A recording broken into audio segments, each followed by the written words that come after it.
नमस्कार साथियों, आप सभी का आज फिर स्वागत है। हम आज जिस विषय पर बात करने जा रहे हैं, ये आपसे संबंधित है, मुझसे संबंधित है, आपके और मेरे देश से संबंधित है। जी, मैं बात कर रही हूँ भारत देश की अर्थव्यवस्था, बिगड़ी हुई हालत, भारत की बिगड़ती अर्थव्यवस्था का क्या कारण है, क्यों ऐसा हुआ, कैसे हो गया और इसे ठीक करने का क्या कोई तरीका है। और आज जैसा कि आप देख सकते हैं, मेरे बड़े खास मेहमान हैं। मेरे मेहमान हैं प्रोफेसर गौरव वल्लभ, जो जी कांग्रेस नमस्कार। पार्टी के स्पोक्स पर्सन है। नमस्कार गौरव जी। जी और साथ जी, सुजाता जी, मेरे को प्लीज मेहमान मत बनाइए। मैं आप कहिए, मेरे एक साथी हैं प्रोफेसर गौरव वल्लभ। जी बिल्कुल, आप मेरे साथी हैं श्री गौरव वल्लभ जी, प्रोफेसर गौरव वल्लभ। दूसरी तरफ आप देख सकते हैं मनमोहन सिंह आहूजा जी, जिनसे आप पहले भी मिले हैं, को कोऑर्डिनेटर हैं नमस्ते। Social media cell Congress party के। और आज के इस मुद्दे पर अभी चर्चा शुरू कर दें, क्योंकि ये चर्चा बहुत देर से शुरू हो रही है। मीडिया पर हम इस बात को देखते हैं कि किस प्रकार से देश का बड़ा मान सम्मान बढ़ गया 2014 के बाद से। जैसे इसके पहले तो देश में किसी का मान सम्मान नहीं हुआ। मेरा आत्मसम्मान मुझसे होता है, क्योंकि मैं भारतीय हूँ। और आपका भी आत्मसम्मान भारतीय होने के नाते होता है, एक व्यक्ति विशेष की वजह से नहीं। आप लोगों को जागरूक करने के लिए आज मैं जानना चाहती हूँ अपने साथियों से कि अर्थव्यवस्था 2014 में कहाँ थी और 2020 में कहाँ आ गई। मैं शुरुआत करना चाहूंगी प्रोफेसर गौरव वल्लभ जी से। ये बताएं हमें कि 2014 से 2020 तक का ये सफर कैसे हो गया और क्यों हो गया। देखिए, 2014 में हम औसतन 6 से 7% की दर से हम ग्रो कर रहे थे। और 2014 वर्ल्ड इकोनॉमी के लिए एक अच्छा साल था। ऑयल प्राइसेस निरंतर कम हो रही थी, तो सरकार को एक बेनिफिट मिला, क्योंकि जो उसको डॉलर चुकाने पड़ रहे थे ऑयल प्राइसेस के लिए, वो उसकी सेविंग हो गई। तो साल 2 साल 6-7% ऑफ जीडीपी की ग्रोथ से हम चलते रहे। फिर सरकार ने एक मैं कहूँगा, क्यों निर्णय किया मुझे नहीं पता, पर उसका कोई तथ्य नहीं था और वो नोटबंदी पे चले गए। उन्होंने नोटबंदी करी, तो हमारी जो इनफॉर्मल इकोनॉमी, असंगठित क्षेत्र है, जो लगभग 50 से 55% of GDP is unorganise sector, तो 50 से 55% जो असंगठित क्षेत्र है, वो आज भी, सुजाता जी, आज भी वो वापस नॉर्मल नहीं हो पाया। और उसके 6-7 महीने बाद सरकार ने बिना तैयारी के एक और मिस एडवेंचर मैं कहूंगा वो किया। आधी रात को संसद खुलवा के जीएसटी लागू करवाई। रात को 12 बजे ऐसा हा हुल्ला मचाया गया जैसे देश आज ही आजाद हुआ है। और उसकी तैयारी थी नहीं, तो उससे आपने संगठित क्षेत्र, जिसको हम ऑर्गेनाइज सेक्टर कहते हैं, जिसमें कंपनियां आती है, रजिस्टर्ड पार्टनरशिप फर्म्स आती है, जो कि एक रजिस्टर्ड क्षेत्र है, जिसका ऊपर सरकार की निगरानी रह सकती है, उसका बेड़ा गर्क हो गया। तो आपने 55% अनऑर्गेनाइज सेक्टर, जिसमें रेडी पटरी वाले, ठेले वाले, उन लोगों को खत्म किया नोटबंदी से। और कंपनियां हैं, छोटी फर्में हैं, प्रोफेशनल फर्में हैं, पार्टनरशिप फर्में हैं, लिमिटेड लाइबिलिटी पार्टनरशिप फर्म्स है, इनको खत्म कर दिया आपने गलत तरीके से, बिना तैयारी के जीएसटी लगा के। और उसका परिणाम क्या हुआ कि आज जब कोविड की एंट्री हुई लास्ट वीक ऑफ मार्च में, पर जो लास्ट क्वार्टर था फाइनेंशियल ईयर 19-20 का, उसकी जो जीडीपी ग्रोथ रेट है वो 3.1% है एज पर गवर्नमेंट डेटा। और वो पिछले 44 क्वार्टर्स की लोवेस्ट है। और हमारी जो फाइनेंशियल ईयर 19-20 की जो जीडीपी ग्रोथ है, वो पिछले 11 साल की न्यूनतम है। तो एक बात तो आपके सारे जो लोग ये जो भाग ले रहे हैं इस फेसबुक लाइव में, उनको ये समझना पड़ेगा कि भारतीय अर्थव्यवस्था का कुप्रबंधन और बुरा हाल कोविड की एंट्री से पहले ही था। उससे पहले ही हम 45 साल के सबसे बुरे बेरोजगारी में थे। ये कोविड अभी तक, कोविड तो 25 मार्च से हमारा लॉकडाउन हुआ है, तो सिर्फ 5 फाइनेंशियल ईयर तो खत्म होता है 31 मार्च को, तो सिर्फ 5 दिन कोविड के हैं, बाकी कोविड का कोई इंपैक्ट नहीं है फॉर फाइनेंशियल ईयर 1920। पर उससे पहले ही हम 15 साल के न्यूनतम 15 साल की उच्चतम 45 साल की उच्चतम बेरोजगारी दर पे थे, 11 साल की लोवेस्ट हमारी मैन्युफैक्चरिंग ग्रोथ थी, सर्विस सेक्टर डेटोरिएट कर रहा था। ये कोविड के पहले ही हमारे बुरे हाल थे। तो इसको मैं कहता हूं, कोविड के पहले अर्थव्यवस्था में 2 मोदी मेड डिजास्टर्स थे, मैन मेड नहीं, मोदी मेड। नंबर 1 डीमोनेटाइजेशन, जिससे कि अनऑर्गेनाइज सेक्टर खत्म हो गया, और number 2 the flawed implementation of GST, जिससे कि ऑर्गेनाइज सेक्टर खत्म हो गया। आपको जान के ताज्जुब होगा सुजाता जी कि जीएसटी में अब तक 200 बार से ज्यादा रिवीजन हो चुका है। इसका मतलब आपकी तैयारी नहीं है ना। रिवीजन कब होता है? आप पहले जब तैयारी करके कोई चीज इंप्लीमेंट करते हो तो रिवीजन नहीं होता। आपको याद होगा राहुल गांधी जी ने गुजरात चुनाव में 2017 में बोला कि जीएसटी 1 नेशन 1 टैक्स होना चाहिए। उसमें मल्टीपल रेट्स थी जीएसटी में। उस समय के तत्कालीन जो वित्त मंत्री थे स्वर्गीय श्री अरुण जेटली जी, उन्होंने कहा कि Mercedes and milk can't be tax together. फिर 2 साल बाद राहुल जी की बात को ही उन्होंने माना और उन्होंने मिल्क को एग्जम्प्ट किया और मर्सिडीज कार के लिए एक जीएसटी रेट रखी जी। तो ये एक मतलब, मैं दूसरा सवाल लूं उससे पहले आपके सारे व्यूअर्स को ये समझना चाहिए कि we were in slow down, हम मंदी में थे, हम आर्थिक, हमारी वृद्धि दर नीचे गिर रही थी, हम 2019-20 में 11 साल के न्यूनतम जीडीपी ग्रोथ में थे, और इसका कारण कोविड नहीं है, इसका कारण भारत सरकार की गलत नीतियां, भारत सरकार की गलत नीतियां हैं, आपने कहा। और पहुजा जी, मैं इस बात को राहुल गांधी जी की उस बयान से जोड़ना चाहूंगी जिसमें उन्होंने कहा था कि आप लोगों को समझ में नहीं आ रहा है, मैं बार बार सरकार को चेता रहा हूं कि आर्थिक सुनामी आने वाली है। जब वो कोविड के लिए सरकार को चेता रहे थे तो उस वक्त उन्होंने ये बात कही थी कि आर्थिक सुनामी आने वाली है। जिस वक्त केंद्र सरकार के मंत्री कह रहे थे कि कोविड के बारे में राहुल गांधी जी जो है वो देश को डरा रहे हैं। आज देखिए हम किस स्थिति में आ गए हैं कि 15 लाख रुपए आने थे देश के हर व्यक्ति के अकाउंट में और आ गए देश के अकाउंट में 15 लाख मरीज। क्या कहेंगे आप 2014 से 2020 के सफर के बारे में? पाहुजा जी। सबसे पहले तो जो ये तो, हाँ जी हाँ जी, हरी आपको मेरी आवाज? जी जी। आपको एक, सबसे पहले तो जो गौरव वल्लभ जी ने, प्रोफेसर गौरव वल्लभ जी ने जो कहा वो बिल्कुल सही बात है।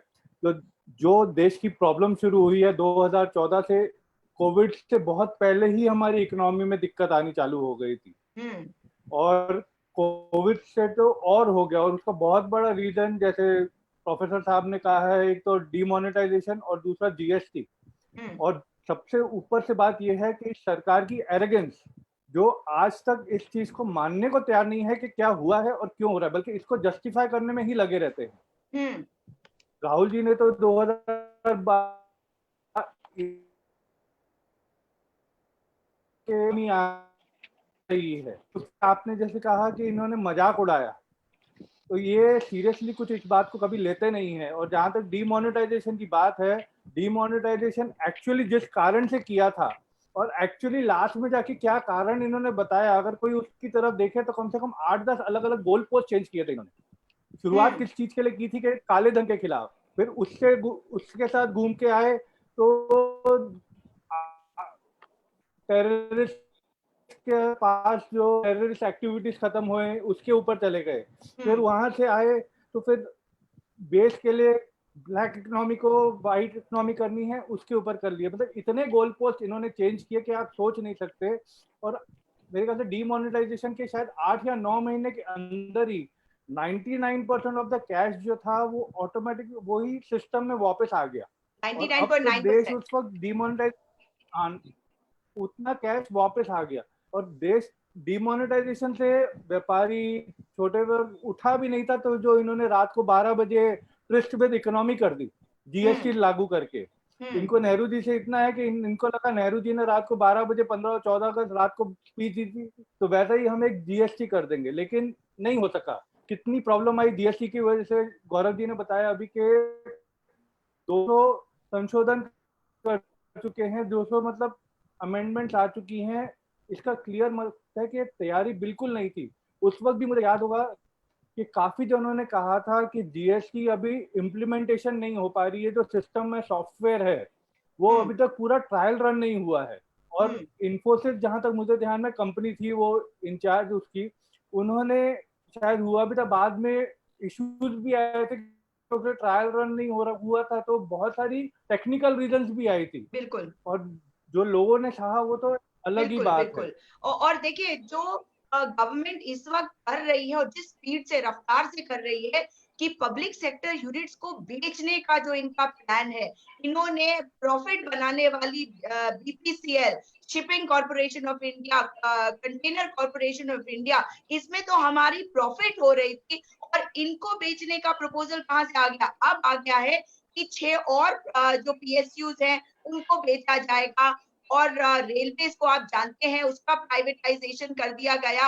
इन सब चीजों को एक भारतीय कैसे देखे? पब्लिक सेक्टर यूनिट्स का महत्व, क्योंकि आप इकोनॉमिस्ट भी है प्रोफेसर गौरव वल्लभ, आप बताइए कि ये जो हमारे पब्लिक सेक्टर यूनिट्स है, इनका महत्व भारत के परिप्रेक्ष्य में कैसे है? क्योंकि बहुत सारे लोगों ने मुझे ये तर्क देने की कोशिश करी है कि सरकार का काम होता है सरकार चलाना, ना कि कंपनीज चलाना, लेकिन मैं ऐसा नहीं मानती हूँ, पर आपसे जानना चाहती कि मैं थोड़ा सा हिस्टोरिकली आपको बताऊं। पंडित नेहरू ने जब पीएसयू की कल्पना की थी, तो उनका क्या शब्द था कि these are the temples of modern India. ये विकसित भारत के मंदिर हैं। These were the words used by Pandit Nehru when he started an idea of public sector units. और ऐसा नहीं है कि उस समय प्राइवेट सेक्टर नहीं था, टाटाज भी थे उस समय, बिरलाज भी की भी कंपनियां थी, और प्राइवेट सेक्टर भी था। इसीलिए हम मिक्स्ड इकोनॉमी की बात जो करते थे, हमारे यहाँ दोनों सेक्टर थे। कुछ स्ट्रेटेजिक इंपॉर्टेंस की जो क्षेत्र, उसमें सिर्फ पब्लिक सेक्टर थी, और बाकी सब में पब्लिक और प्राइवेट एक हेल्दी कंपटीशन था। स्टील अथॉरिटी भी बनाता था, और स्टील टाटा स्टील भी बनाता था का काम, शिपिंग कॉर्पोरेशन भी करता था, और बिरला की कंपनियां भी करती। तो एक हेल्दी कंपटीशन था। फिर हुआ क्या स्ट्रेटेजिकली, और मैं एक भारत के एक मंत्री का एक वर्ड चुरा रहा हूं कि आप क्रोनोलॉजी समझिए। मैं पहला स्टेप बताता हूं। नंबर 1, सबसे पहले आप सेक्टर कमजोर करते हो। कमजोर कैसे करोगे? वहां पे आप परमानेंट सीईओज नहीं अपॉइंट करोगे, टेक्नोलॉजी अपग्रेडेशन नहीं करोगे, कैपिटल इन्फ्यूजन नहीं करोगे, तो वो क्या होंगे? वो लॉस में आएंगे। वैसा क्या वैसा हुआ। एमटीएनएल लॉस में आया, बीएसएनएल लॉस में आया, बड़ी बड़ी और नवरत्ना लॉस में आई। फिर दूसरा क्या कर, दूसरा स्टेप आप क्रोनोलॉजी समझिए। पर जब वो लॉस में आएगी तो आपको ये बताया जाएगा कि ये तो लॉस में है, इसमें पैसा डालने से हमारा पैसा खराब हो रहा है। उसको फिर चिन्हित कर दिया जाएगा कि 2-3 साल उसका मतलब उसकी नेगेटिव गुडविल फैलाई जाएगी कि ये निकम्मे हैं, ये कोई काम नहीं कर सकते। फिर तीसरा स्टेप क्या होगा? अचानक से बोलेंगे अपने फाइनेंस बजट में कि इस बार हम इन कंपनीज में डिसइन्वेस्टमेंट करना चाहते हैं। आप बोलते हो ना, कई लोग पूछते हैं मेरे से बात कि 60 साल में क्या किया। मैं उनको कहता हूँ 60 साल में वो कंपनियां बनाई जो आज आप बेच रहे हो, वो 60 साल में बनी थी जिसको बेच बेच के आज आप रोड उठा रहे हो क्योंकि आपका टैक्स रेवेन्यू है नहीं, आपका ग्रोथ है नहीं, आपका विजन है नहीं, आपकी प्रॉस्पेरिटी का पर्सपेक्टिव है नहीं। आप जो बाप दादाओं की जो संपत्ति थी वो बेच के अपना काम चला रहे हो और आपके पास कुछ नहीं। तो ये क्रोनोलॉजी है। अब मैं, आपने मेरे से सवाल किया बैंकों के बारे में और रेलवे के बारे में, दोनों के बारे में छोटी छोटी टिप्स दूंगा। मेरे से किसी ने पूछा रेलवे का प्राइवेटाइजेशन हो, मैंने कहा बिल्कुल होने दो, कोई दिक्कत नहीं है। पर जिस ट्रैक पर भारतीय रेल चलती है उसी ट्रैक पे प्राइवेट रेल नहीं चलेगी। लगवाओ उनके प्राइवेट ट्रैक, हमारे पैसों के, दाताओं के पैसों से ट्रैक बने थे, किसानों ने उसमें जमीन जहां पर ट्रैक बने हुए हैं वो फ्री में भारत की रेलवे फ्री में दे दी, जो किसानों ने, अन्नदाताओं ने अपने दिन फ्री में दे दी। जो अडानी एक्सप्रेस चलाना चाहते हो आप अपना ट्रैक लगवाओ, दिल्ली से बॉम्बे, बॉम्बे से कलकत्ता, सब जगह अपनी ट्रेनें चलवाओ। नंबर 2, नई दिल्ली स्टेशन से प्राइवेट ट्रेन नहीं चलेगी, निजामुद्दीन से प्राइवेट ट्रेन नहीं चलेगी, टाटानगर स्टेशन या जमशेदपुर से प्राइवेट ट्रेन चलेगी। आप अपने नए स्टेशन बनवाओ। आज जो स्टेशन बने हुए हैं, भले वो दिल्ली हो, भले वो लखनऊ हो, भले वो कानपुर हो, वो स्ट्रेटेजिक स्टेशन है, भले हो, भले वो आपकी आवाज चली गई। वो स्ट्रेटेजिक स्टेशन है, वहां पे प्रोफेसर वल्लभ की आवाज चली गई है। मैं ये कह रहा हूँ वो स्ट्रेटेजिक स्टेशन, आपको बताऊं सुजाता जी, अब आ रही है? हाँ जी, हाँ जी, क्या जी, मैं ये कह रहा हूँ कि जैसे दिल्ली में एक सरकारी बस स्टॉप है और प्राइवेट बसेस का एक अलग स्टॉप होता है। आप भले ही सुजाता जी देहरादून में है तो सरकारी बसों का अलग स्टॉप होता है, प्राइवेट बसों का अलग स्टॉप होता है। आप ऐसे हो सकता है क्या कि प्राइवेट बसें उसी स्टॉप से जाए जहां से सरकारी बसें जा रही है? तो सरकारी बसों के लिए हम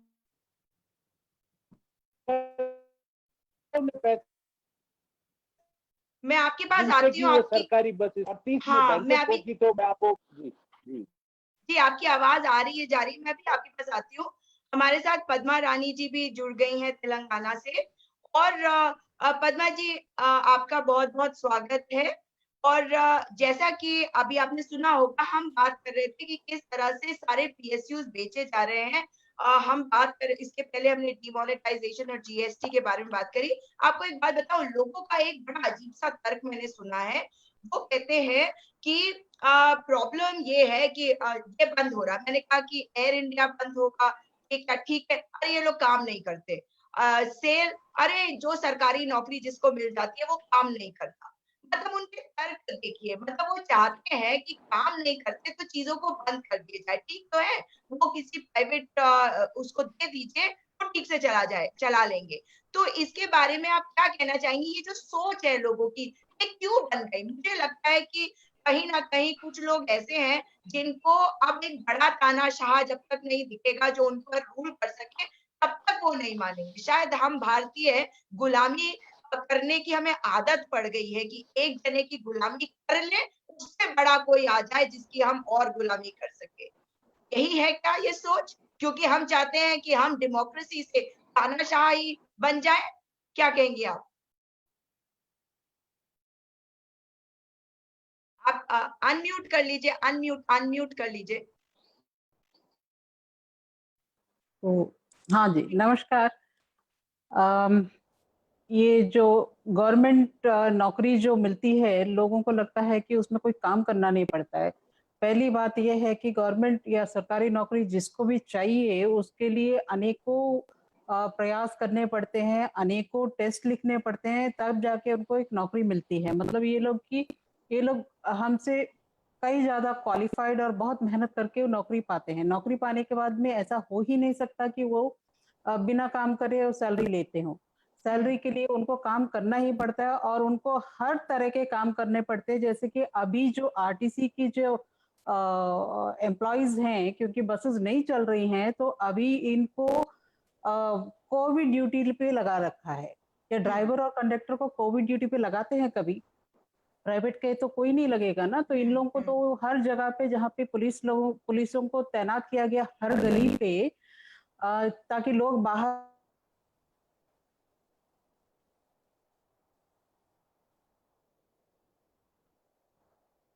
जी आपका फ्रेम फ्रीज हो गया है। और मैं ना निकले, मनमोहन सिंह जी मतलब जी कि हाँ, जी तो जी वो नौकरी कर रहे हैं। तो इसी तरह से जो एयर इंडिया की बात हो रही है, एयर इंडिया में जो काम नहीं कर रहे, तो क्या जहाज आप लोग जाके उड़ा रहे हो या क्या पॉलिटिशियंस जाके उड़ा रहे जहाज? हम्म जहाज उड़ाने हैं जो टाइम पे निकलते हैं, टाइम पे नहीं निकलते हैं, उनका कारण राज्य की ये पॉलिटिकल लीडर्स हैं जो दिल्ली में बैठते हैं। उनको जब वापस आना होता है तो वो दिल्ली में जो फ्लाइट वहां से निकलती है पर्टिकुलर सिटी के लिए, उस फ्लाइट को डिले किया जाता है। मुझे याद है जब मेरी बेटी न्यूयॉर्क से आ रही थी, उस दिन फ्लाइट 5 घंटे डिले हुई थी, क्योंकि उस दिन तेलंगाना की बाइफर्केशन की मीटिंग चल रही थी दिल्ली में। हम्म और तेलंगाना के सभी, लगभग सभी नेता जो भी थे, जो हर पार्टी के नेता दिल्ली में थे उस दिन। तो एयर इंडिया की कनेक्टिविटी फ्लाइट थी दिल्ली में, वो लोग सुबह के दोपहर के करीब 1 बजे तक आ गए थे। तब से लेके 7 बजे, 7:30 बजे वो लोग दिल्ली से हैदराबाद पहुंचे हैं, जिसमें सारे मैं खुद जाके वहां पे एयरपोर्ट पे वेट कर रही थी, तो मैंने देखा इन लोगों को सभी को बाहर निकलते हुए, एक के बाद एक करीब करीब 20 लोग तो निकले थे, जो कि कांग्रेस के और अन्य दलों के नेता थे, जिन्होंने मतलब ये तेलंगाना बाइफर्केशन का जो फाइनल डिसीजन था उसके लिए वो लोग दिल्ली में मीटिंग के लिए गए थे। तो इस तरह से हर जो सरकारी व्यवस्था है उसकी जो है सरकार के साथ साठगांठ रहती है। उनके जो टिकट्स होते हैं या जो भी है ऑब्लिगेशंस बहुत होती हैं। उनको लगता है कि भाई सरकार की जो एयरक्राफ्ट है या जो भी एयर इंडिया है, उसका जो है कोई काम नहीं है, बस इन लोगों को बस ऐसे ही नौकरी में रखा गया और उनको ऐसे ही सैलरी दी जाती है। अगर सरकार की जो बकाए हैं, जो जो उनके जो पेमेंट्स, पेंडिंग पेमेंट्स हैं, अगर दे दी जाए तो एयर इंडिया तो सरप्लस में रहे। उसी तरह आरटीसी का भी यही हाल है। आज आरटीसी की बात अगर सुनोगे तो आंध्र प्रदेश में आरटीसी की बसेस जो हैं, जो गांव में जाती हैं, छोटी जगह में जाती है, जहाँ प्रॉफिटेबल नहीं होता है। जो प्राइवेट बसेस जो है वो प्रॉफिटेबल एरियाज पे ही रन करती हैं, वो छोटी जगह पे नहीं जाती हैं। उसी तरह जो प्राइवेट की जो एयरलाइंस हैं वो भी छोटी जगह पे कोई भी अपनी जहाज नहीं भेजती है, जो भी प्रॉफिटेबल एरियाज में ही उनके रन रहती है। उसी तरह जो ट्रेन्स की भी अगर लगाएंगे, ट्रेन्स भी अगर प्राइवेटाइज की जाएंगी, जैसे गौरव सर बोल रहे थे, अगर प्राइवेटाइज की जाएंगी तो प्राइवेटाइज में भी ये जो है, ये जो प्राइवेट प्लेयर्स हैं वो लोग अपने मतलब प्रॉफिटेबल लाइंस को ही चूज करेंगे। वो कोई ऐसी जगह पे अपनी ट्रेन नहीं चलाएंगे जहां पे मतलब कि कम आवाजाही हो या जहां से माल ढोना कम हो।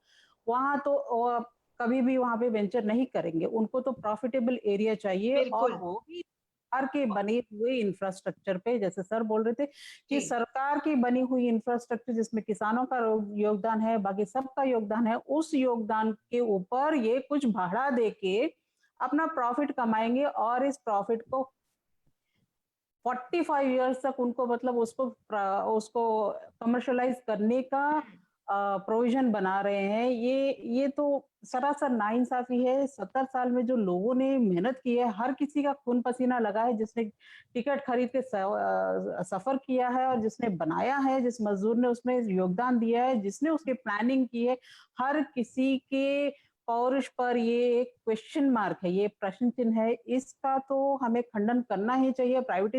प्राइवेटाइजेशन करो, करने के बाद अपनी ही रेल लाइन बिछाओ, अपनी ही स्टेशन बनाओ, अपना कमर्शलाइजेशन करो, अपना मुनाफा कमाओ। हमें बहुत खुशी है, हमको बेहतरीन सर्विस मिले तो हम प्राइवेट में जाएं, पब्लिक में जाएं, हमारी मर्जी है। वो तो हम पैसा दे के ही जाएंगे, कोई हमें फ्री रेट तो देगा नहीं। बिल्कुल बिल्कुल। और मैं ये जनता को ये भी बताना चाहती हूँ कि जो प्रोफेसर गौरव वल्लभ जी कह रहे थे, वो ये बात बता रहे थे जब आवाज चली गई, कि किस प्रकार से रेलवेज जो है वो पूरी देखभाल, जो जिस तरह से सिग्नल को कंट्रोल करना, ये सारी चीजें रेलवे करेगी।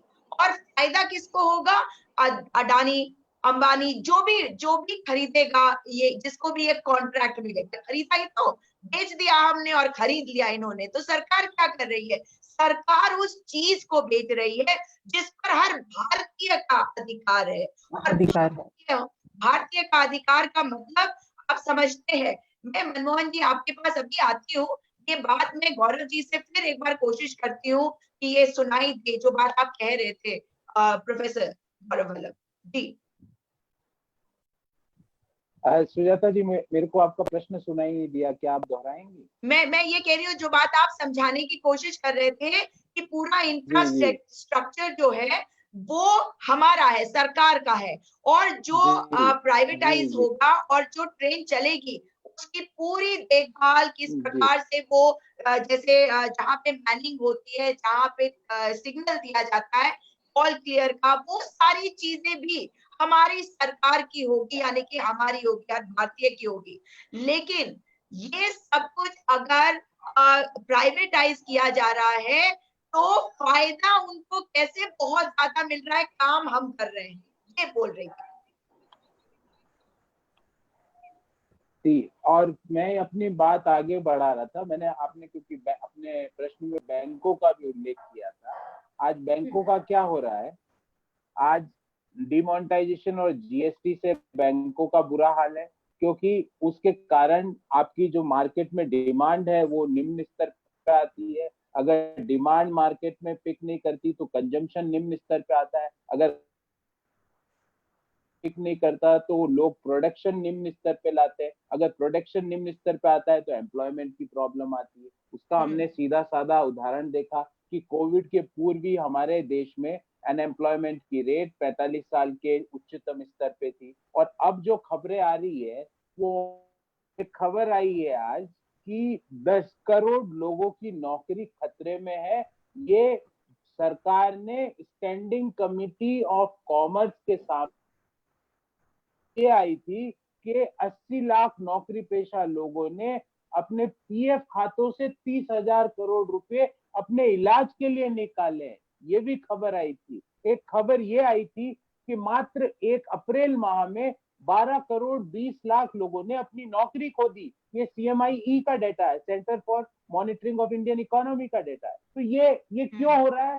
क्योंकि अब और क्रेडिट पिक नहीं कर रहा। दूसरा आपको एग्जाम्पल कि एनपीए एनपीए एनपीए बहुत हंगामा किया था 2012-13 में। आपको जान के आश्चर्य होगा, ये मेरा डेटा आपका डेटा नहीं है, रिजर्व बैंक ऑफ इंडिया का डेटा है, जो कि वर्ल्ड का सबसे स्ट्रिक्ट रेगुलेटर माना जाता है। 2014 में देश में एनपीए लगभग 2.5 लाख करोड़ था, जो 2019 सितंबर में बढ़ के लगभग 9.5 लाख करोड़ रुपया हो गया। ये एनपीए वाले कहाँ चले गए? क्यों अब चुप है? तीसरा डेटा आप सुनिए। तीसरा डेटा अभी all India bank employee association का ABEA का एक डाटा था, जो सप्ताह भर पुराना डेटा है कि सरकार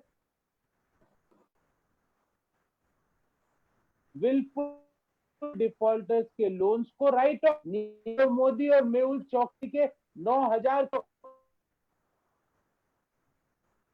की कैपिटल कम हो जाती, और कैपिटल कम हो जाती, आप क्या चाहता हूं, पहले पीएसयू को टारगेट किया जाता है, सेकंड उसको किस तरह लॉस में कन्वर्ट किया करा जाए इसकी योजना बनाई जाती है, तीन 1-2 साल को महिमा मंडित किया जाता है कि लॉस में, और फोर्थ को औने पौने दाम में बेच दिया जाता है। ये क्रोनोलॉजी है पीएसयू को बेचने की।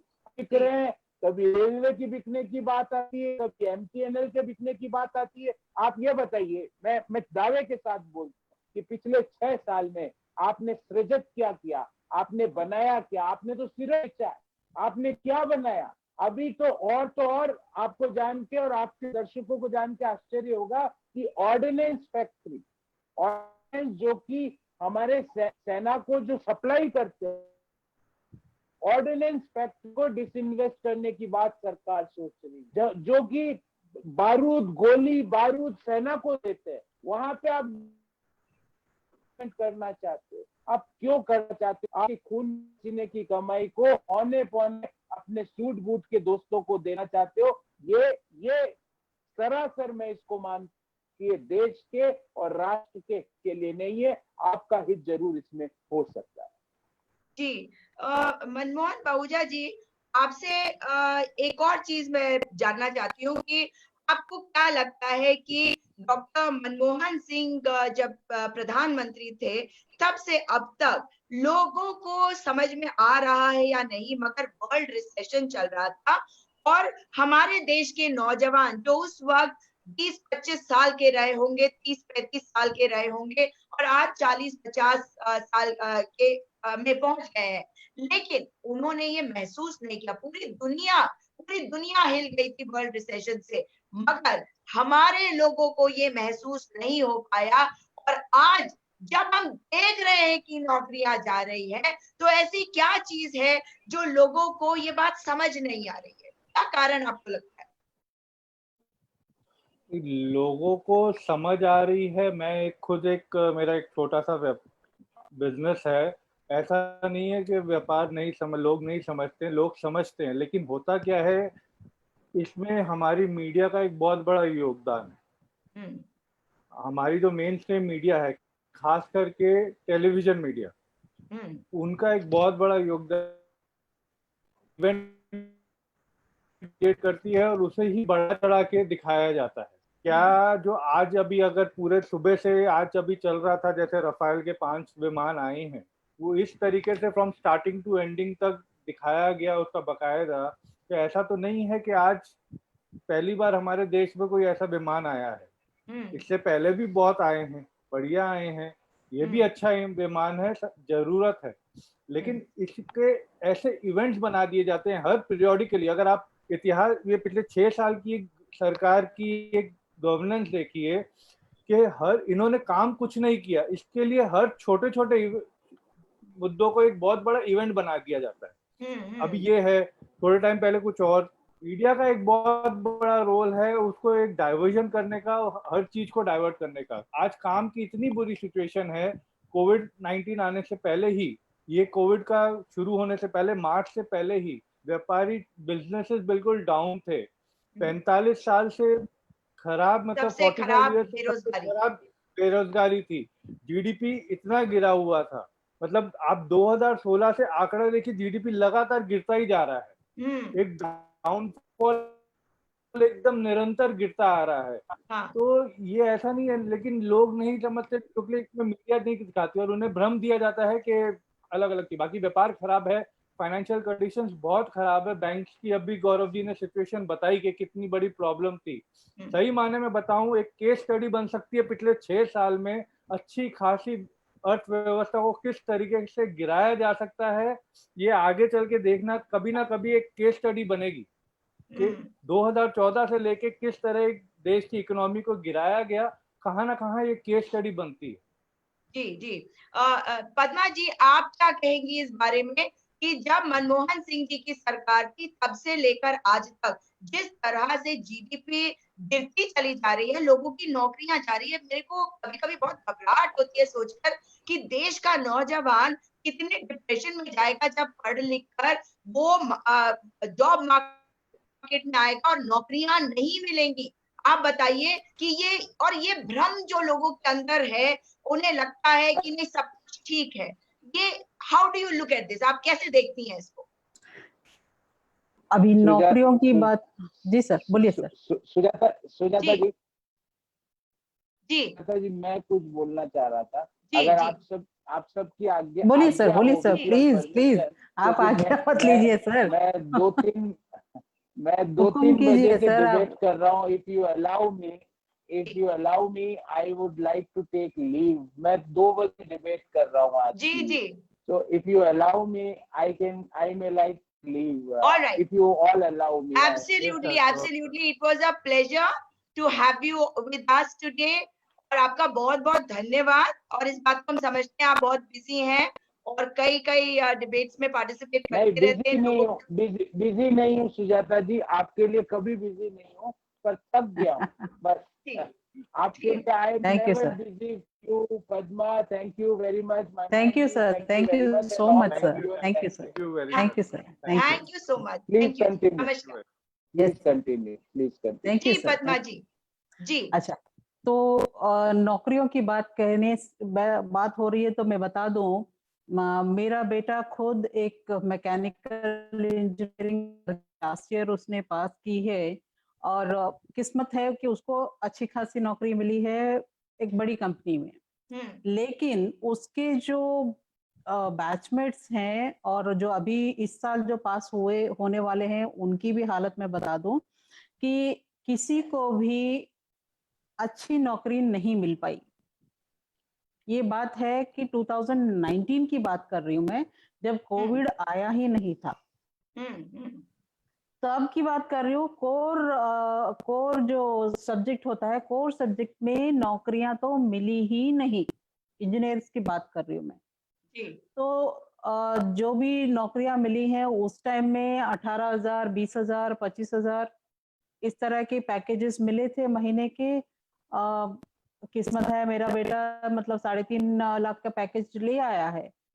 और लेकिन अभी जो सिचुएशन है इस साल आफ्टर द कोविड, आज की डेट में विथ एक्सपीरियंस्ड इंजीनियर को हाईएस्ट पैकेज जो मिल रहा है महीने का 18 से 19,000।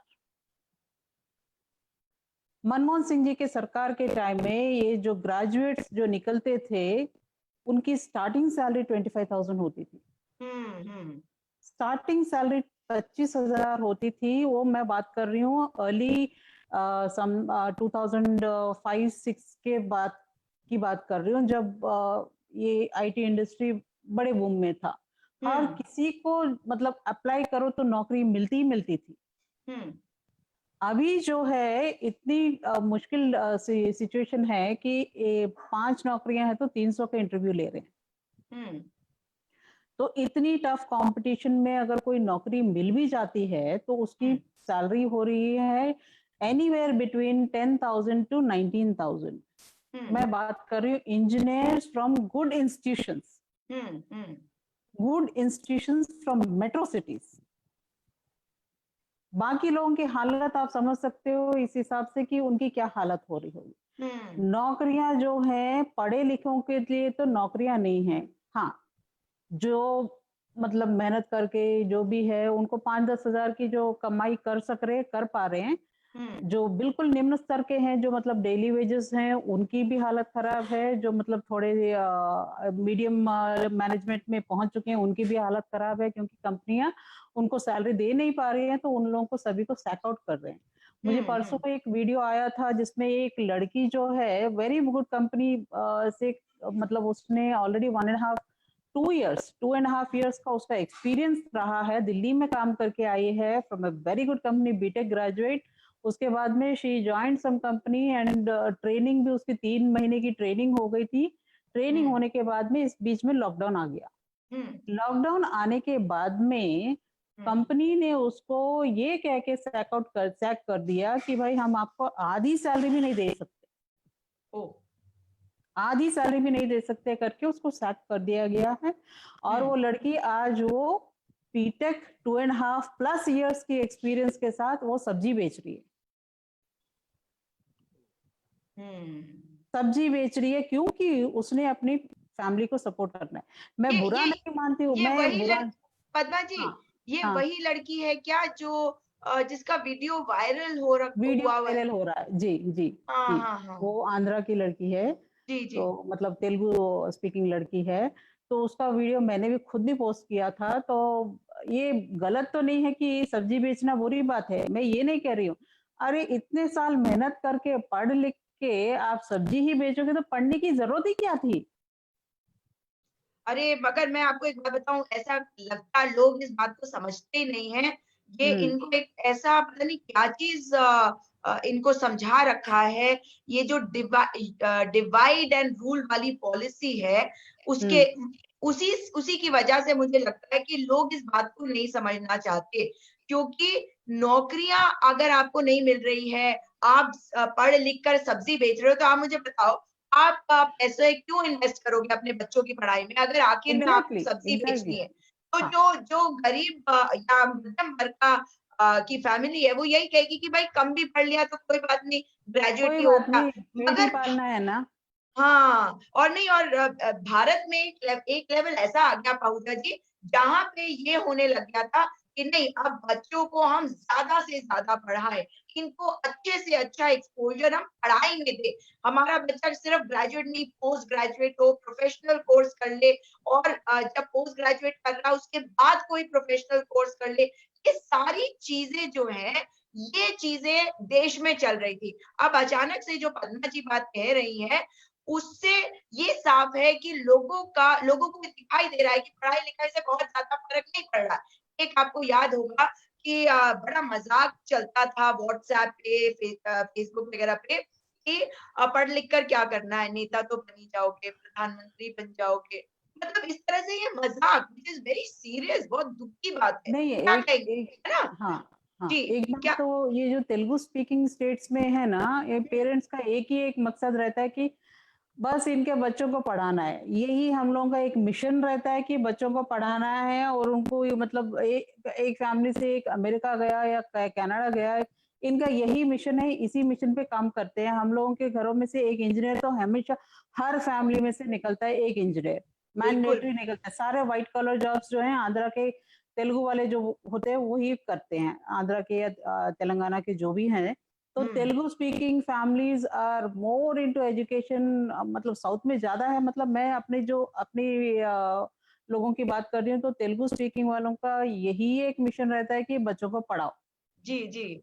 जी, क्या कहेंगे आप पहूजा जी?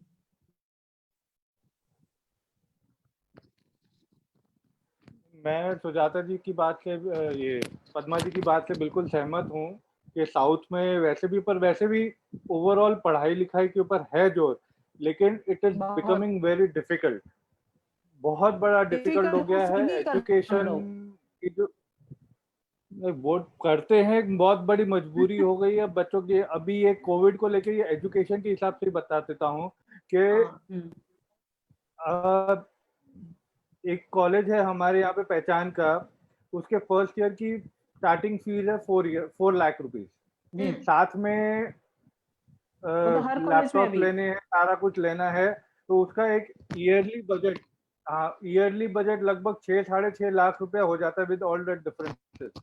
Absolutely and with, absolutely. और ये कोविड में जो दिक्कत आई, जो बिजनेसेस डाउन, ये सब डाउन, उसके बावजूद भी कोई सपोर्ट नहीं है, कुछ भी नहीं है। कॉलेजेस में सही। भी फीस भरनी है, सारा कुछ भेजना है, और ये आगे चल के और बहुत बड़ी दिक्कत आएगी। हम लोग आज आप अगर नोट करेंगे तो काफी जन बाहर जा रहे हैं, आउट ऑफ इंडिया अपॉर्चुनिटीज ढूंढने जा रहे हैं, जो हुँ, बहुत ही हमारे लोगों के लिए खराब चीज है, क्योंकि इट इज वेरी इंपॉर्टेंट कि इंडिया में डेवलपमेंट अच्छी हो। अगर जो ब्रिलियंट माइंड्स हैं, अगर वो ही हिंदुस्तान के बाहर चले जाएंगे तो यहाँ एक प्रॉब्लम आएगी। और ये गवर्नमेंट ये चीज नहीं समझती, इसलिए कहाँ ना कहाँ मुझे लगता है इस गवर्नमेंट में ना एक टैलेंट डेफिसिट है। मतलब इनको एक अलग ही सोच में इन लोग की गवर्नेंस चलती है। इकोनॉमिकली राय भी नहीं लेते हैं।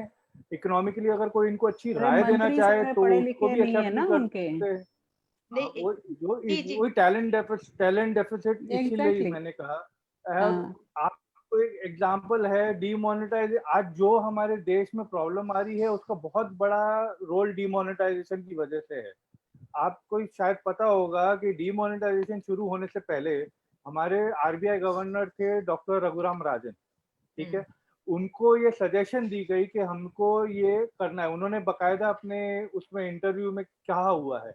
हुँ, उन्होंने बिल्कुल मना कर दिया कि ये बिल्कुल नहीं करना, हमारी देश की व्यवस्था बिल्कुल ही खत्म हो जाएगी जब 86.4 करेंसी देश से बाहर निकलेगी, सिस्टम से बाहर निकलेगी, तो उसको वापस लेके आना एक बहुत बड़ा प्रॉब्लम होगा। और जो हुँ, इनफॉर्मल सेक्टर है which control basically 80 to 90% of the job creation of India, 80 hmm, to 90, उसको एकदम खराब हो जाएगी कंडीशन। ये हुँ, लोगों ने फिर भी रात को अचानक ही वो जैसे कुछ, मोदी जी को शायद सूझा होगा आज कुछ तूफानी करते हैं, बस वैसा ही कुछ अचानक उन्होंने कर दिया एंड बिल्कुल बिल्कुल सोचे समझे बगैर सीरियसली।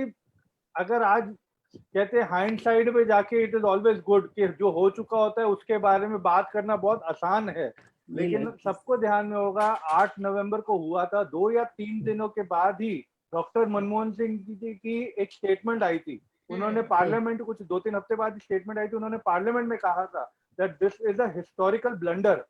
और उन्होंने बहुत ही बड़ी इतनी कड़क भाषा और इतना डायरेक्ट, कभी भी डॉक्टर मनमोहन सिंह कभी भी किसी को बोलते नहीं, और उन्होंने बहुत कड़क भाषा में बात की थी। और साथ में और भी इल्जाम लगे थे कि that this could be the biggest scam of our century.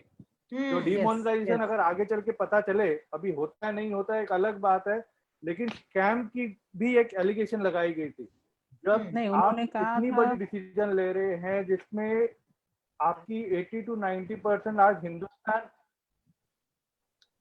क्या इनकी एक जो पॉलिसी थी डिमोनेटाइजेशन को लेके कि all cash is black money, which is very wrong. Cash, all cash is not black money. इनकी जो सोच थी इट इज वेरी रॉन्ग। आज भी काफी बिजनेस में कैश होता है जो कैश लेते हैं और बैंक में जमा करते हैं। इट इज जो वो ब्लैक मनी है, that black money in the property market जो वो होता था, जो आज वो अलग चीज हो। जी मैं आपको मैं आपको एक बात और बताऊं, जो एजुकेशन की बात से हमने शुरू करी, मुझे मतलब ये किताब है हेडगेवार जी की, जिसमें उन्होंने लिखा है कि जो रूलर होता है वो सत्ता में कैसे बने रहता है, वो तभी सत्ता में बना रह सकता है और प्रजा जो है वो उसकी बात पूरी तरह से सुनेगी जब प्रजा जो है अंधविश्वास में जाएगी, अनपढ़ होगी। ये तो हेडगेवार ने कहा, और हेडगेवार तो भारतीय जनता पार्टी के रोल मॉडल हैं। ये बातें सुनाते हैं बड़ी बड़ी। इसका मतलब है कि कहीं कभी कभी मुझे ऐसे लगता है कि आपने जो बात की ना बिना सोचे समझे, मुझे ऐसे लगता है ये सोच समझ के बिना सोचे समझे वाली चीज करते हैं। अचानक से कर दो ताकि लोग जो है फड़फड़ा जाए, घबरा जाए, इन्हें पता ही ना चले कि हमें करना क्या है। मुझे ऐसा लगने लगा, क्योंकि अगर आप देखें तो ये कंसिस्टेंट है कि ये अचानक से, तो ये अचानक से करना, ये जो इसे कहते हैं ना, जैसे एक होता है एड्रेनालिन शॉक कि आपको एनर्जी एक्स्ट्रा मिल जाती है, ये उसका उल्टा है। एड्रेनालिन शॉक ऐसा कि आपको समझ ही में ना आए कि क्या हुआ। जो कुछ भी हुआ, चाहे आप डिमोनेटाइजेशन को देख लीजिए, आप जीएसटी को देख लीजिए, आप अनलॉक ये लॉकडाउन देख लीजिए, बार बार लॉकडाउन जिस तरह से किया गया, और किसी भी चीज में ये सोच समझ के अचानक करते ताकि लोग घबराएं। आपको याद होगा सारे मुद्दों से ध्यान भटकाने के लिए हमारी सरकार जो है क्या नहीं करती रही है। आप मुझे बताइए कि इकोनॉमी नीचे गिर रही है, प्रवासी सड़कों पे हैं, लोग मर रहे हैं, भूख से मर रहे हैं, एक्सीडेंट से मर रहे हैं, एक कोने से दूसरे कोने तक चल के जा रहे हैं, और हमारी सरकार कह रही है ताली बजाओ, थाली बजाओ, घंटी बजाओ, मोमबत्ती जलाओ, दिया जलाओ, फूल पत्ती बरसाओ। और आपको याद है एक दिन ऐसा भी आया था जब प्रधानमंत्री जी का ट्वीट आया था कि कुछ लोग कह रहे हैं कि वो खड़े होकर मेरे लिए ताली बजाना चाहते हैं। याद है आपको वो वाला ट्वीट? वो ट्वीट नहीं था, वो प्रोपेगेंडा क्रिएट किया गया था। जी, तो मैं वही आपसे जानना चाहती हूँ कि ये क्या है? ये एजुकेशन से रिलेटेड है और इकोनॉमी का जो स्तर नीचे गिर रहा है, क्या इससे ध्यान भटकाने की सोची समझी साजिश नहीं है? ये सोची समझी साजिश है। हाँ, ये तो बिल्कुल एकदम सोची समझी साजिश है। इन लोगों को बस लगता है कि भाई जब हर समय हम केंद्र में बने रहें, हेडलाइंस क्रिएट करते रहें ताकि लोगों को कुछ सोचने का मौका ही ना मिले। हर दिन एक नया काम करेंगे जिसका मतलब लोगों को कोई मतलब अंदेशा भी ना हो, अंदाजा भी ना लगा सके, तभी मतलब इनको लगता रहेगा कि लोग गेस करते रहें, बिजी रहें, अरे अगला क्या करेंगे, अगला क्या करेंगे। That surprise movement, the surprising जो फैक्टर है उसके हिसाब से ये सरकार काम कर रही है। इनका कोई प्लान नहीं है, कोई ये मतलब प्रोग्रेसिव थॉट नहीं है। इनको एक ही लगता है कि भाई हम हेडलाइंस क्रिएट करें, एवरी डे न्यू हेडलाइन। करा कुछ भी नहीं है लेकिन हेडलाइन करना है और पीआर बटोरना है। जितनी बार इनकी मोदी जी की मेंशंस आती हैं उसके हिसाब से उनकी पॉपुलैरिटी का गेज होता है। तो इसीलिए इन लोगों का बस एक ही काम है कि भाई मोदी जी का मतलब प्रोपेगेंडा चलता रहे। आपने नोट किया होगा मतलब पिछले 4-5 सालों में आपने देखा होगा कि इनके जो भी कैबिनेट मिनिस्टर्स हैं, पिछले 2 साल में तो कुछ ज़्यादा ही हो गया कि वो कुछ भी बोलते हैं, उनका कोई भी स्टेटमेंट आता है तो उसमें हर बात पे इन्होंने एक बात कहनी कि मोदी जी की वजह से, मोदी जी की गाइडेंस के, मोदी जी ने कहा है, मोदी जी ने प्लान किया है, मोदी जी की वजह से ये हो रहा है, मोदी जी ने ये किया है। तो ये मोदी जी ने वाला वाला ये जो सेंटेंस है मैंडेटरी हर किसी के स्टेटमेंट में हर बार होता है। हर बार होता है। किसी ने ये नहीं कहा है, आप नड्डा जी का स्टेटमेंट सुनिए, मोदी जी के नेतृत्व में देश बढ़िया अमित शाह जी का स्टेटमेंट, मोदी जी के नेतृत्व में हमने बहुत बढ़िया मतलब कोविड को कंट्रोल कर लिया है। हम सबको मालूम है कोविड का कितना कंट्रोल हुआ है, क्या हुआ है, सबको मालूम है। हर किसी का, निर्मला सीतारामन जी भी कहती है मोदी जी की वजह से इकोनॉमी, अरे मोदी जी इकोनॉमिस्ट भी नहीं है, मोदी जी स्ट्रेटेजिस्ट भी नहीं है, मोदी जी को कुछ भी नहीं आता है, मोदी जी को बस पपेट बना के रखा है। उनको हर रोज मतलब अच्छे-अच्छे कपड़े पहना के माइक के सामने ले आके कैमरा के सामने उनको भाषण देने को कहा जाता है, उससे आगे उनको कुछ नहीं पता है। क्योंकि अगर उनको पता होता तो पीएमओ उनकी बात को नहीं काटता। पीएमओ ने उनकी बात क्यों काटी? ऑफिशियली काटी है पीएमओ ने उनकी बात, तो इसका मतलब यही है कि ये एक आर्टिस्ट हैं। इनको बस इस्तेमाल किया जा रहा है, भाई आप भाषण दे के दीजिए, जिनको जो मतलब लिख के दिया जाता है, जो ब्यूरोक्रेसी जो लिख के देती है वो पढ़ के चले जाते हैं, उससे ज्यादा उनके पास कोई स्ट्रैटेजी नहीं है। उन्होंने कभी ऑफिस में बैठ के कुछ काम नहीं किया है, उनके सामने जो फाइल जाती है उस पे जो साइन करना होता है वो साइन करते होंगे, उसके अलावा मुझे तो नहीं लगता मोदी जी को देश की अर्थव्यवस्था है या बाकी की जो सिस्टम है उसके कुछ भी नॉलेज है। मुझे तो बिल्कुल भी नहीं लगता है कि उनको कुछ भी पता है। बिल्कुल, मैं अभी इस कार्यक्रम के पहले एक चर्चा में थी और वहां पे एक व्यक्ति ये बात कह रहे थे, एक इशू था जिसमें एचआरडी मिनिस्टर की बात आ रही है। आपको शायद पता होगा कि आज ह्यूमन रिसोर्स डेवलपमेंट मिनिस्ट्री को उसका नाम बदल दिया गया है, शिक्षा मंत्रालय। मतलब क्या शिक्षा मंत्रालय कर दिया गया है। हर चीज को बदलना है ताकि कुछ लोगों को दिया जाए। हाँ, नहीं, और नाम बदलना और लोगों को काम देना ताकि वो उनका ध्यान हट जाए।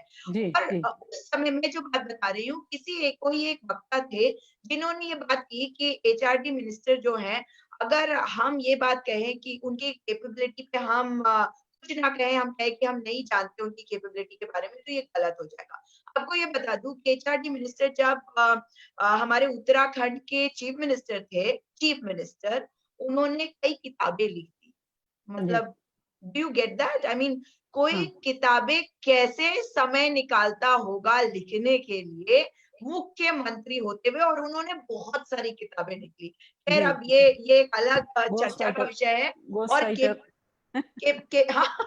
कैपेबिलिटी की अगर हम बात करें तो बड़ी अजीब सी स्थिति हो जाती है, बड़ा अजीब सा लगता है, क्योंकि ये हमारे नेता है, हमारे मिनिस्टर है, जो देश को आगे बढ़ाने का काम जिन्हें करना है। लेकिन जब इन पर लोग इस प्रकार का सवाल उठाते हैं तो बुरा भी लगता है, क्योंकि देश तो हमारा है। ये भले ही बात करते रहे कि भारतीय जनता पार्टी के जो कार्यकर्ता है वो इस बात को बार बार बोलते हैं कि मतलब हमारी सरकार, तो सरकार सिर्फ आपकी नहीं है, सरकार तो पूरे देश की है। सरकार तो कांग्रेसियों की भी यही वाली होगी इस वक्त। ये बेसिक प्रिंसिपल मतलब देश में कोई सोचते नहीं है, कहते कि आप विपक्ष में तो ये सरकार, आप इसे सरकार नहीं समझते। लेकिन ये इस बात को खुद ही नहीं मानते कि ये सबकी सरकार है, क्योंकि अगर होते तो ये सबकी सलाह लेते। और आज डॉक्टर मनमोहन सिंह की सलाह अगर ये लेते तो शायद ये मुश्किल के समय से हम आगे बढ़ जाते। इसलिए मेरा आखिरी सवाल जो है पहुजा जी, वो यही है कि क्या लगता है आपको कि किस प्रकार से सरकार इस मुश्किल की घड़ी से देश को बाहर निकाल पाएगी?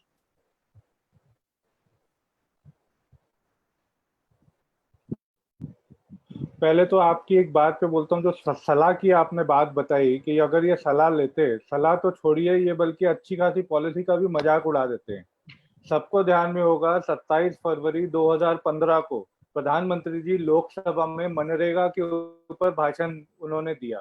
किस तरीके से उन्होंने मजाक उड़ाया, ये कहा कि 60 साल में कांग्रेस की विफलता का कारण है मनरेगा, जो आप गड्ढे खुदवा रहे हो लोगों से। आज 5 साल बाद, 5.5 साल बाद क्या हकीकत है? जो 2014 में मनरेगा का बजट था उसे 3 गुना बढ़ा दिया। अगर ये पिछले 40,000 करोड़ जोड़ देते हैं जो कोविड टाइम का है, 3 गुना बढ़ चुका है। और रूरल इकोनॉमी में, खास करके जो हमारे विलेजेस हैं उधर, उसमें गारंटीड एम्प्लॉयमेंट देने का सबसे बढ़िया तरीका मनरेगा दिख रहा है इनको। उधर इतने जो यहाँ से प्रवासी हमारे गए हैं गांव में, उन लोगों को रोजगार देने का सबसे बढ़िया ऑप्शन आज ये दिख रहा है। इतना बढ़िया हो रहा है कि they are planning to implement MNREGA also in the cities also. शहरों में भी इसकी एक पॉलिसी लेके आने की सोच रहे हैं। ये मतलब एक ऐसी पॉलिसी जो आज देश को संभाल रही है, उसको प्रधानमंत्री जी 2015 में बगैर सोचे समझे कि पॉलिसी क्या है, कैसी इम्प्लीमेंटेशन की जाती है और उसके पीछे की सोच क्या है, आप पार्लियामेंट जो टेम्पल ऑफ डेमोक्रेसी में उसमें आप एक मजाक उड़ा रहे हो ऐसी पॉलिसी जो 5 साल बाद आप ही के ऊपर बात पड़ गई। इतनी बड़ी बात है। एक तो ये, अब आता हूँ आपके इसके सॉल्यूशन क्या है जो आपने कहा। सॉल्यूशन तो बहुत सारे हैं।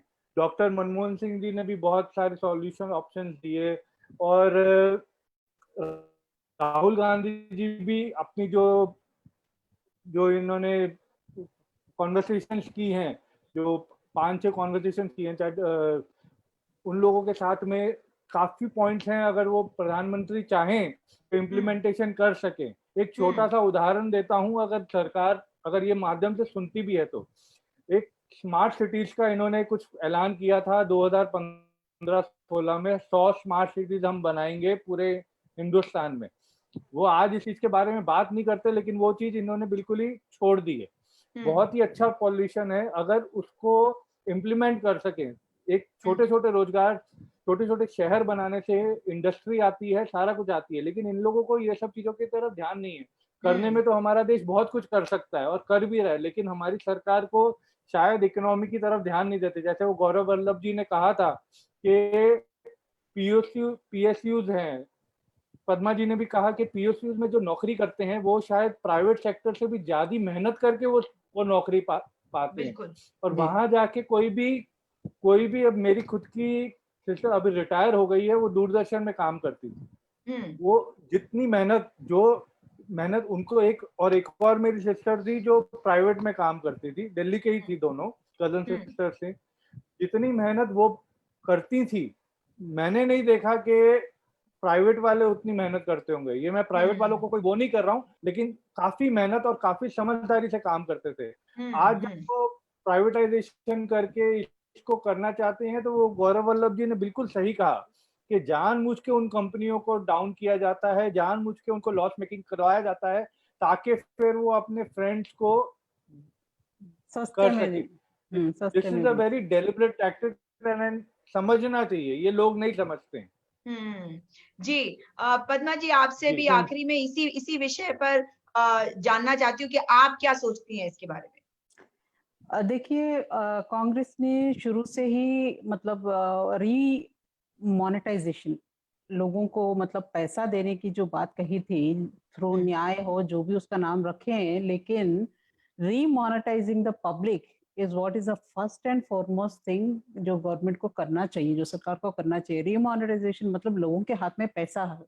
अच्छा, सरकार को लोगों के हाथ में पैसा नहीं देने का इरादा है, ठीक है। हर सिटी में, हर शहर में, हर छोटे बड़े शहर में, हर छोटे बड़े गांव में, कस्बे में, हर जगह काम है। जो मतलब आपके सरकारी दफ्तर हैं, सरकारी स्टेशंस हो, बस स्टैंड्स हो, कार्यालय हो, सड़कें हो, नाले हो, जो भी है, हर जगह काम और मैन पावर की जरूरत है। तो उनमें काम करवाओ, लोगों को लगा के काम करवाओ, उनको डेली वेजेस के हिसाब से ही पैसा दो। फ्री में पैसा मत दो उनको, मुफ्त में पैसा मत दो, लेकिन काम करवा के दे दो। हाँ, आपका काम भी हो जाता है और इनके हाथ में पैसा भी आ जाता है, जो कि मतलब ये जो, अगर मेरे हाथ में पैसा आया, मतलब जो मैं डेली वेज के हिसाब से जो भी है, मेरा 1000 रुपया भी आया समझो, मेरे पूरे फैमिली ने, सबने मिलके काम किया समझो, और मैं 1000 रुपया, 1200 रुपये जो भी आया है, उसका मैं ले जाके एफडी तो नहीं करूंगी। बिल्कुल। तो इस 1200 या 1000 रुपए को ले जाके मैं अपनी जो जरूरत की चीजें हैं वो खरीदूंगी। बिल्कुल, मतलब ये जो पैसा मेरे हाथ में आया है, उस पैसे से मैंने, ये मेरी आमदनी है जो मेरे पास आई है। बिल्कुल, जो मैं जाके उसको कोई कुछ और खरीदूंगी, वो मेरा खर्चा हुआ। मेरा खर्चा जो है किसी और की आमदनी बनी। बिल्कुल, और जिस किसी और की आमदनी बनी, उसने जाके फिर दोबारा सामान ले आना है, उसने फिर इन्वेस्ट करना है, बिल्कुल, वो अपने पास नहीं रखेगा। उसने बिल्कुल, फिर इन्वेस्ट करना है, जो मैंने परचेज किया, जो मैंने खरीदारी की, उसकी भरपाई उसने करनी है दोबारा खरीदारी करके। तो इस बिल्कुल, तरीके से ये जो पैसा है, जो ये 1000 रुपया जो मेरे हाथ में आया आज, वो शाम तक होते-होते वो रोटेशन में चला गया, 3-4 हाथ चेंज हो गया। तो बिल्कुल। इस तरीके से जब पैसा रोटेट होता है तो है ऑन एवरी स्टेप, मतलब जब भी मैं खरीद रही हूँ मैं जीएसटी पे कर रही हूँ। हुँ, जो भी अगला बंदा वो खरीद रहा है वो भी जीएसटी पे कर रहा है। हुँ, तो इस तरीके से जो मेरे को 1000 रुपया दिया है वो 1000 रुपया 3-4 बार रोटेट होके जीएसटी भी जनरेट कर रहा है, लोगों की मतलब लोगों की भूख भी मिटा रहा है, लोगों की आमदनी भी कर रहा है, लोगों का खर्चा भी बढ़ा रहा है, सरकार को आमदनी भी कर रहा है। So this rotation of the cycle, तो मनी का जो रोटेशन जब शुरू होगा, उस दिन हमारी इकोनॉमी एकदम पटरी पे आ जाएगी। जब तक लोग कंजम्पशन नहीं करेंगे, मतलब जो मतलब द कंजम्पशन जो है, जो खपत होती है, अब हाँ, खपत जब तक नहीं रहेगी, तब तक डिमांड यानी कि मांग नहीं बढ़ेगी। अब मैं खरीदूंगी, वो सामान खत्म होगा तो वो फैक्ट्री को ऑर्डर करेगा कि मुझे ये चाहिए, और बिल्कुल, मुझे से हाँ, तो ये इस तरीके से डिमांड क्रिएट होता है। डिमांड क्रिएट होने के साथ ही प्रोडक्शन बढ़ती है। तो इस तरीके से हम लोगों को नहीं, एक तो ये है कि खुद हमने अपने घर में, मैं अगर 100 रुपया 1000 रुपया खर्चा कर रही हूँ, इसके मेरे मेरे 1000 रुपए से एक सप्लाई चेन वाला, एक प्रोडक्ट, एक रिटेलर, एक होलसेलर, एक मैन्युफैक्चरर और एक किसान भी लाइन में, मतलब एक दूसरे के, मतलब हम बिल्कुल, चेन में इसको रोटेशन में आ सकते हैं। तो बिल्कुल, इसी बिल्कुल, तरह से जो पैसा मेरे हाथ में है, दिस इज कॉल्ड रिमोनेटाइजेशन। इन लोगों को लगता है कि पैसा दे दिया लोगों को, लोग खर्चा करके बड़े मतलब धन्ना सेठ बन जाएंगे। 100,000 हजार 10,000 में कोई एफडी वेफडी नहीं कर सकता है। सरकार को समझना चाहिए, ये रोजमर्रा के खर्चे जब खर्चे करेंगे लोग, तभी आपके रोटेशन में आएगा। रोटेशन जब होगा तभी डिमांड क्रिएट होगी, डिमांड क्रिएट होगा, प्रोडक्शन बढ़ेगी, देन ओनली द बिल्कुल, इंडस्ट्रीज विल स्टार्ट रनिंग। चक्का बिल्कुल। जाम जो है, चक्का मूवमेंट में चालू होगा। जी, जो जो बात आपने कही वो बिल्कुल मैं बहुत ही सटीक जी, आप कुछ कहना चाहते हैं? हाँ, जी, मैं ये पद्मा जी की बात को ही थोड़ा आगे बढ़ाते हुए एक पॉइंट, 2-3 पॉइंट हैं। जी। भले सरकार डायरेक्ट न्याय, जो न्याय स्कीम है कांग्रेस की, जो भले वैसे डायरेक्ट नहीं करना है, ना करे, हाँ, लेकिन हाँ। छोटे-छोटे तरीके हैं। जी, जैसे फ्यूल के ऊपर इन्होंने इतना ज़्यादा एक्साइज़ बढ़ा के रखा हुआ है। हुँ, जी, 2014 से लेके अभी तक लगभग 250% के ऊपर पेट्रोल के ऊपर और नहीं नहीं, 800% के ऊपर 800%, हाँ जी, 800% 800% डीजल के ऊपर, हाँ। ठीक है ना? 800% डीजल के ऊपर, मतलब इतना ज़्यादा एक्साइज़ इन्होंने बढ़ा के रखा हुआ है, इसी को ही कम कर दें। इन थोड़ी-थोड़ी रहती है, जो आज इंटरनेशनल क्रूड ऑयल एक बात प्राइसेज़ है, एक बात काफ़ी नीचे हैं। आम हम पब्लिक एक बात बोलूं मैं बीच में, बोलिए। सॉरी। जी, तो जी, मैं ये कहना चाह रही थी, ये जो पेट्रोल प्राइसेस में है, इसमें भी बहुत चालाकी की है केंद्र सरकार ने। उन्होंने क्या किया है, जीएसटी नहीं बढ़ाया है, उन्होंने एक्साइज बढ़ाया है। एक्साइज में 40% स्टेट हाँ, को आता है, अब 60% सेंट्रल को जाता है, और इन्होंने सेस बढ़ाया है। आप हुँ, देखिए उसमें सेस बढ़ाया है, सेस 9 रुपए राइट, की, 10 रुपए का कुछ बढ़ाया है। हाँ, सेस इज हंड्रेड अब वो परसेंट मई सेंट्रल महीने में गवर्नमेंट बढ़ा। की किट्टी में ही जाता है, जाता सेंट्रल है। गवर्नमेंट की ही किट्टी में जाता है। हुँ, इन्होंने स्टेट्स को मारने का इरादा कर लिया है। स्टेट्स को जीएसटी का जो बकाये जो होते हैं, जो उनको मतलब वो जो आधा, कलेक्शन होती है, हाँ, वो वापस नहीं मिल रहा, उनको 4-5 महीने का वेटिंग चल रहा है। ऊपर से जो जीएसटी का लॉस होता है, 5 साल तक इनको, गवर्नमेंट को, सेंट्रल गवर्नमेंट का ये वादा था कि 5 साल तक अगर 14% जीएसटी कलेक्शन नहीं हो, स्टेट जीएसटी, एसजीएसटी कलेक्शन नहीं हुआ, तो ये कॉम्पनसेशन करेंगे फ्रॉम द सेंट्रल फंड। हुँ, हुँ, इसके लिए भी एक कॉम्पनसेशन सेस जो है हम सब भरते हैं, हम हुँ, सब हर चीज पे भरते हैं एक कॉम्पनसेशन सेस करके। ये कॉम्पनसेशन सेस जो है वो उनका एक्चुअल जीएसटी जो उनके जो हक का है वो तो 5-6 महीने के डिले में चल रहा है। अब ये कॉम्पनसेशन सेस तो भूल ही जाओ। और आज ही कोई रिपोर्ट आई है कि GST government is not able to pay the GST dues to the states. तो अब स्टेट्स कहाँ जाएंगे? स्टेट्स के पास और कोई तरीका नहीं है सैलरी देने का। गवर्नमेंट ने तो बोल दिया कि हमने, देखिए इसमें मजेदार बात है, गवर्नमेंट ने बोल दिया, स्टेटमेंट दे दिया that we have cleared GST dues. लेकिन इसमें स्मार्टनेस क्या थी? जो पंजाब के जो फाइनेंस मिनिस्टर है उन्होंने ट्वीट करके उन्होंने ओपन किया that you all have clear dues only up till March. Yes exactly 4 महीने का ड्यू है वो क्लियर है। Government was playing with the words. अभी आज ही मैंने उसका देखा है कि एक आर्टिकल आया जिसमें कि government is not able to pay the clear the GST dues. आज ही मैंने देखा था जीएसटी ड्यूज क्लियर नहीं कर पा रहे। पद्मा जी आप ये देख लीजिए, छोटा सा एग्जांपल है कि रेलवेज ने 150 करोड़ पीएम केयर्स को डोनेट किया। और आर्टिकल है आज का ही कि railways does not have the money to pay the salaries also. Salaries वही हाल हर कंपनी का, रेलवेज का ही आप तो 100 करोड़ का बोल रहे हो।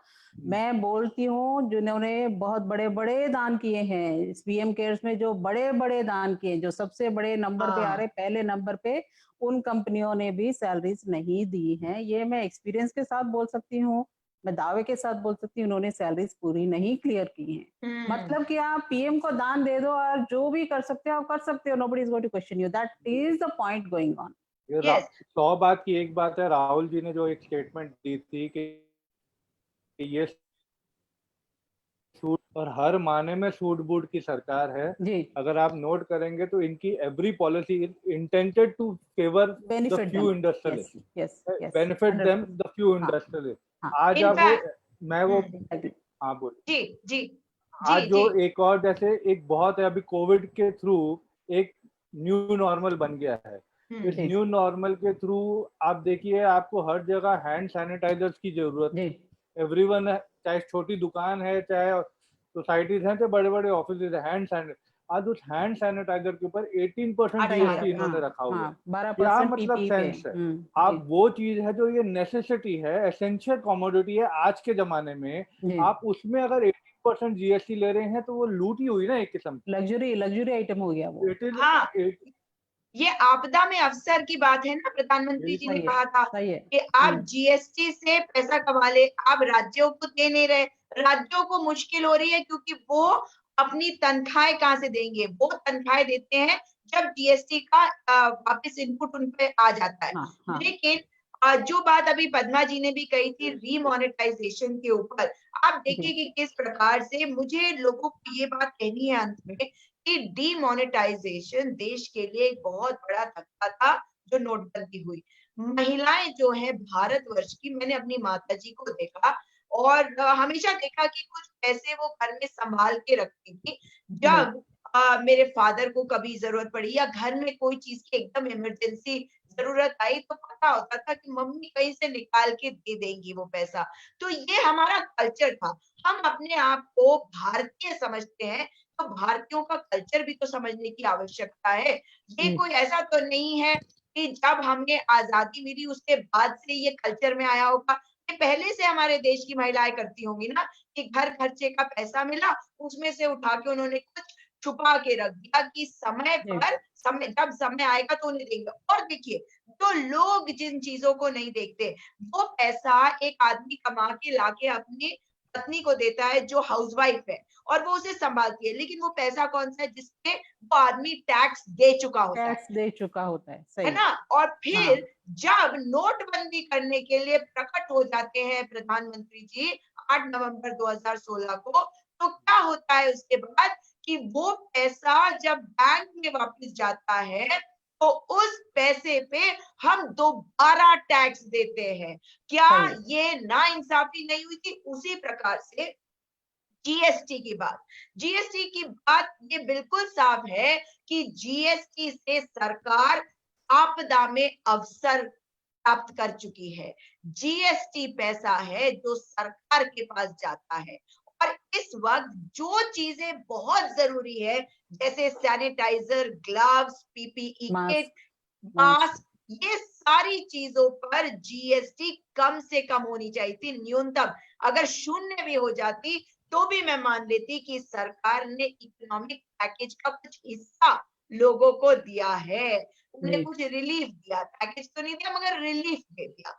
अब अगर सरकार आपदा में ऐसा अवसर ढूंढती है कि इन जरूरी सामग्रियों पे भी वो टैक्स वसूल के, और ये टैक्स उन पर जा रहा है, वो राज्यों के साथ उसको साझा नहीं कर रहे, तो राज्य सरकार, मैंने दिल्ली की सरकार को भी सुना बोलते हुए, मैंने पंजाब की सरकार को भी बोलते हुए सुना, अन्य सरकारों को भी बोलते हुए सुना कि जीएसटी का पैसा जो 50% उनको जाना चाहिए वो अभी तक नहीं आया, तो हम अपने लोगों को सैलरीज कैसे दें। इसका मतलब है कि कहीं ना कहीं सरकार आपदा में अवसर इस प्रकार से ढूंढ रही है कि लोग त्राहिमाम करने लगे हैं। और ऐसा लगता है, किसी ने मुझे कहा था कि मैम ऐसा हो गया है कि लोग इतने परेशान हो जाएंगे कि आखिर में ये कहने लगेंगे कि सरकार का धन्यवाद कि ये हमें जिंदा रहने का मौका दे रही है, सोचने की शक्ति नहीं रहेगी।